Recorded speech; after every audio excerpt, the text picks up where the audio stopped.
Manuel Quintín Lame Chantre nació en 1883 Popayán, Cauca, y murió el 7 de octubre de 1967 en Tolima de vejez. Además, participó del lado conservador en la Guerra de los Mil Días. Su lucha era por la tierra y la identidad del pueblo indígena en el pueblo Páez y Nasa. Por un lado, buscaba la lucha contra los impuestos de mano de obra por el uso de una parcela de tierra y los derechos de una organización independiente. El movimiento Manuel Quintín Lame se origina en 1980 en el Cauca, Colombia. Inicia con 80 indígenas inspirados por los ideales de Quintín, que se alzaron contra el Estado y los terratenientes. Su objetivo era proteger territorios ancestrales del Cauca, recuperar parte de su terreno y derecho a una organización autónoma. Su primera acción militar fue en 1984 contra el Ingenio Castilla. No duró muchos años, pues en 1991 firmó un acuerdo de paz con el gobierno. Manuel Quintín Lame defendía la tierra y la identidad indígena del pueblo Páez, ya que él pertenecía a esta tribu. De igual manera, quería que todos los indígenas conocieran las leyes de su país para poderse defender de la ignorancia que los estaba esclavizando. Creía que los indios no tenían que pagar terraje porque Colombia es un gran baldío y que simplemente se estaban aprovechando de ellos.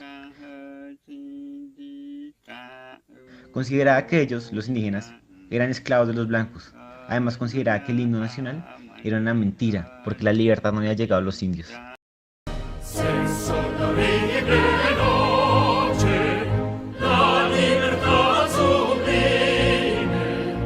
Él defendía a la tribu de los indios, desposeídos, débiles e ignorantes, y creía en la reivindicación de los valores indígenas. Sus propuestas fueron montar una columna indígena para atacar a los blancos, y su segunda propuesta fue atacarlos mediante conflictos legales. Con esto logra el resguardo de Ortega y Chaparral. El gobierno se encontraba claramente en contra de los ideales que tenía Quintín y su movimiento, pues de ninguna manera le convenía ceder tierras, quitar impuestos y darles derechos a los indígenas diferentes a los de los ciudadanos. Sin embargo, los indígenas por sí solos no eran una amenaza muy grave. El verdadero problema para ellos era Quintín Lame, pues era quien influía sobre ellos. Los unía por una misma causa. Cuando ellos estaban agobiados y no tenían derechos, no podían hacer mucho por sí mismos. Quintín Lame no solo tenía un entendimiento muy claro de lo que era ser indígena, sino que también conocía de política y derecho. Usaba siempre la ley a su favor de una manera sobresaliente para un indígena. Además, encontró la forma de anular enajenaciones de tierras de resguardos. Semejante líder representaba una gran amenaza para el gobierno. Por esto lo encarcelaban constantemente. Estuvo más de 100 veces preso y de esta manera disminuyó su influencia sobre los indígenas. Aunque haya sido un logro personal de superar el analfabetismo que la gran mayoría de indígenas presentaba, Manuel Quintín Lame entendió las leyes de la época, estando a favor de los terratenientes y en contra de ellos, para después poder aplicarlas en contra del gobierno que los oprimía. Logró los movimientos más fuertes que defendían los derechos de los indígenas sobre las tierras, en contra de los terratenientes.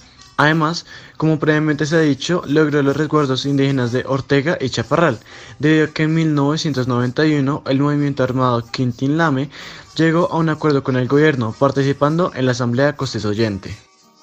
Al ser declarado por los demás indígenas como cacique general, su influencia y poder se expandieron por los demás municipios, los cuales sufrían también problemas de tierra con el gobierno y los terratenientes.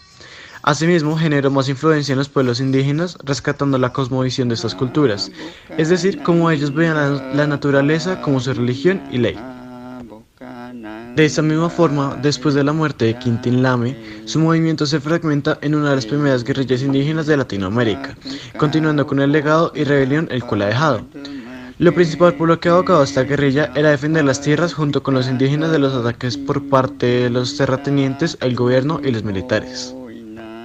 Los constantes encarcelamientos por parte de la policía a Manuel Quintín Lame hicieron que se disolviera este movimiento más fácil. Además, se creó la Guardia Cívica, la cual buscaba atemorizar y perseguir el resto de las comunidades indígenas que proclamaban la tierra en contra de lo que el gobierno quería hacer.